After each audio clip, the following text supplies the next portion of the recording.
वनवास के समय की बात है। श्री राम, माता सीता और लक्ष्मण गहन अरण्य में विचरण कर रहे थे। दोपहर का समय था, सूर्य अपने प्रचंड रूप में था और चारों ओर नीरवता फैली हुई थी। लंबा चलने के कारण माता सीता को प्यास लग गई।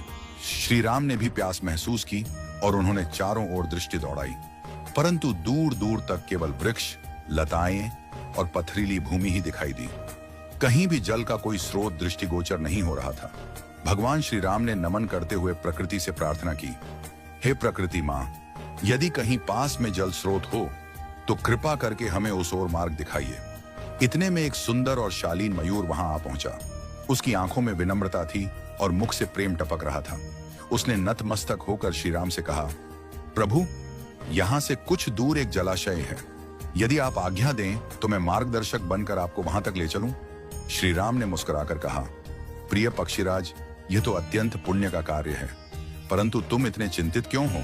मयूर ने धीरे से उत्तर दिया, प्रभु, मैं उड़ता हुआ जाऊंगा और आप पृथ्वी पर चलेंगे। ऐसे में आपको रास्ता समझाने के लिए मुझे हर थोड़ी दूरी पर अपना एक एक पंख बिखेरना होगा। श्री राम ने गंभीर स्वर में पूछा, परंतु इसमें चिंता की क्या बात है? मयूर की आंखें भर आईं। वह बोला, प्रभु, यह सामान्य बात नहीं है। मोर केवल विशेष ऋतु में और प्राकृतिक प्रक्रिया से ही अपने पंख गिराते हैं। यदि मैं अपनी इच्छा से उन्हें त्यागता हूं तो यह मेरी जीवन शक्ति को क्षीण कर देगा। अंततः मेरी मृत्यु निश्चित होगी। यह सुनकर श्री राम की आंखें नम हो गईं। फिर भी जल के बिना माता सीता की पीड़ा देखकर उन्होंने मयूर की सहायता स्वीकार कर ली। मयूर उड़ता गया और एक एक कर अपने सुंदर पंख गिराता गया। श्री राम, लक्ष्मण और सीता उन्हीं पंखों के सहारे मार्ग तय करते हुए आगे बढ़ते रहे। जब वे जलाशय तक पहुंचे तब मयूर थककर भूमि पर गिर पड़ा। उसकी श्वासें मंद पड़ने लगी थी। जीवन का अंतिम क्षण आ पहुंचा था। उसने भगवान श्री राम की ओर देखकर कहा, प्रभु, आप वही हैं जो संसार की तृष्णा मिटाते हैं। आज मुझे इस पुण्य का सौभाग्य मिला कि मैंने आपकी तृष्णा मिटाने में योगदान दिया। मेरा जीवन धन्य हो गया। अब कोई भी इच्छा शेष नहीं है।